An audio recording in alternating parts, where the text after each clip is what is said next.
Okay, so next up we're going to work on the SharePoint component here. So I've just gone to office.com and I'm going to go to SharePoint. Pretty straightforward.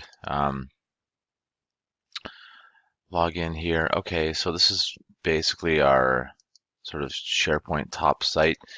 I'll go to site contents. So I'll actually make a new subsite for this.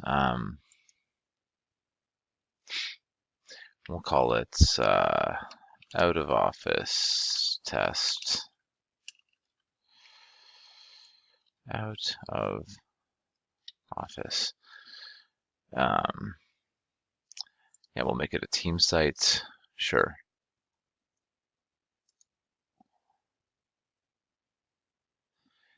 Okay, that's going to spin up. Okay, so now we have our team site here. So what we're going to do is we're going to go to add an app. Okay, and we'll create a calendar here. And we'll call it out of office. There we go.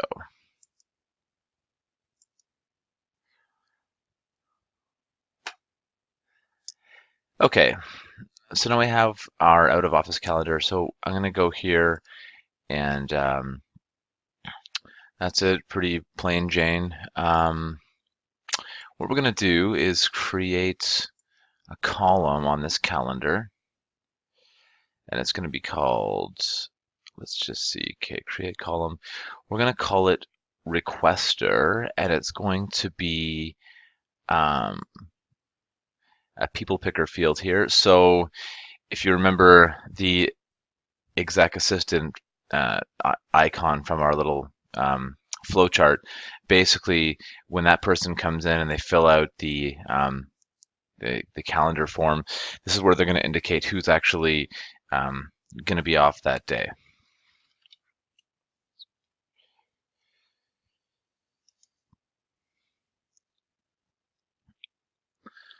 Okay, so that's it. And now we'll just put one item in here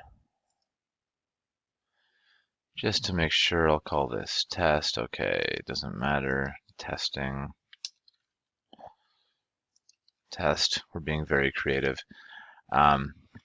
Okay, so requester, that's where you can put in, let's say, I'll say Joe. I think I called him Joe Smith.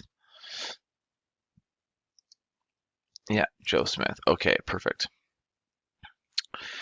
Okay, and now I'll quickly take a second to just show you where I have the users set up for my tenant. So if you are doing this on a test tenant and you need to create some test users, this is how you can do it. So again, if we go to back to office.com, I just have this open on a separate tab. You can go to admin and then sign in. And then what you want to do here is you can actually go to users, active users. So here I have myself, and this warning came up, and that's fine. I have Joe Smith, Rob Alamar, SA Graph, Sarah Connor, but basically, if you want to create a new user, this is how you can do it. So I won't do any now, but that's, well, you know what, I will do one, why not? So add user, let's just call this person, I'll call this person Joe Carter. Username, J Carter. Okay, contact information, that's fine, we'll leave that. Okay, so here, so you have to assign a license in order for them to get a mailbox. So you're going to want to assign a license here, and this will allow them to actually go in there and check their mail and things like that. So that's fine. So we've done that. We'll say password, we'll say let me create. I'll make a password for this person. And there we go. And I'll go to add. Okay. So I'm not, well, I can save that, but that's fine. So now we see that I have that new user here, right? And if I click on this person, we'll see that under mail settings, there's a mailbox being prepared for that user. So that's basically how you can go about doing that if you want to do any testing of your own. So that's going to go ahead and spin up now.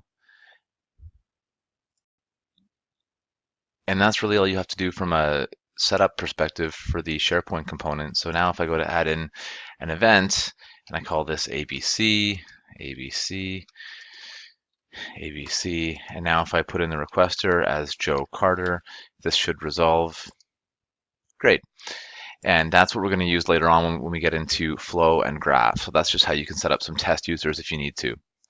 And that's it from the SharePoint perspective. So next up, we're going to dive into flow.